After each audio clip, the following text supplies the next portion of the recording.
Hey everyone, and welcome to the Zenith Gymnastic Bodies Puerto Rico channel. In this series, we've been covering how to develop the core. We've already talked about how to develop strength in the abdominals so we can have a six-pack 365 days out of the year. We've also covered the missing link in core training, which is the obliques. If you haven't been training obliques, you're going to supercharge your core development. You're going to notice a lot of really positive things happening in your spine and in your core strength when you start implementing those rotations and those twisting movements. You're going to be using some planes of movement that are going to really bring out the potential of strength in your core. Okay, so from working so many angles and actually from working the core so hard, what's going to happen? You guessed it, we're going to get pretty tight. So in this episode, we're going to be covering how to do core mobility so we can keep a nice supple spine, and we'll be focusing on two planes of movement, okay, and then some accessory stretches to get at the root of what is causing our spine to be tight. So in this first exercise, as you can see me performing here, I'm going to pause it here for a second.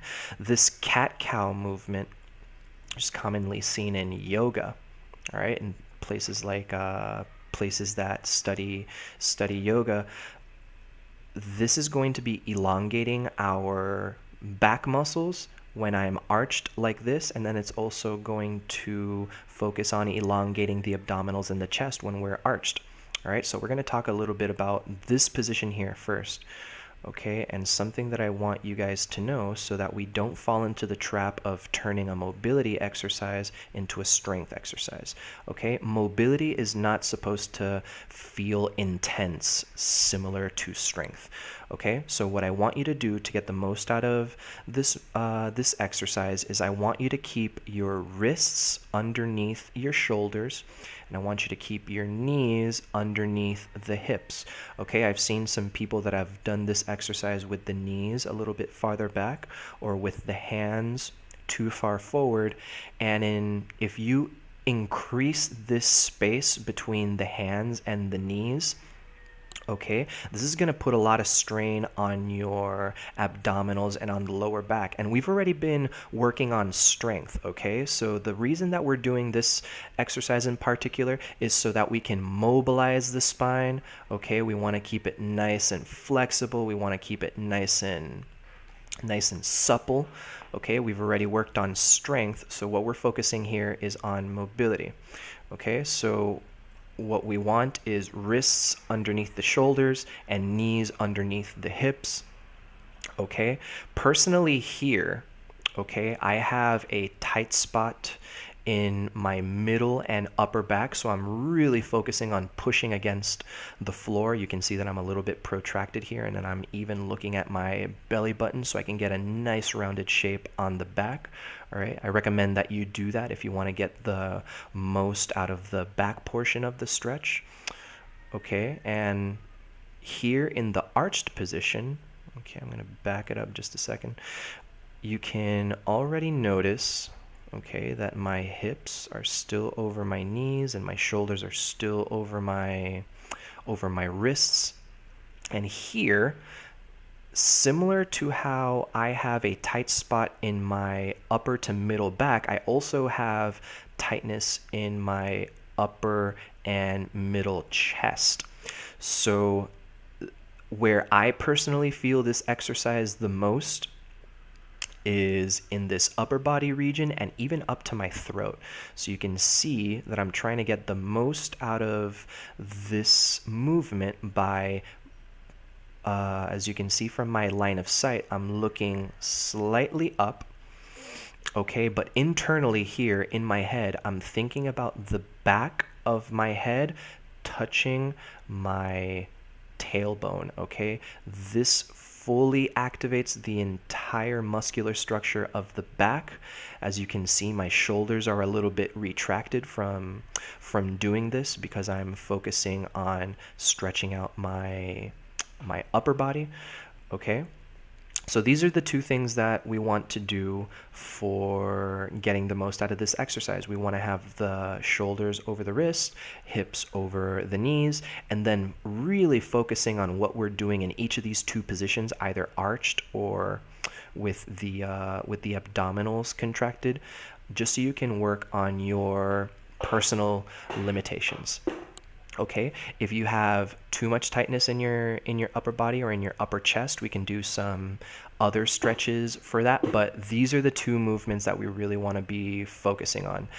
The other exercises that we do for the thoracic spine, we're going to be focusing those in the upper body exercise videos. So that means strength, mobility, flexibility, and then the lower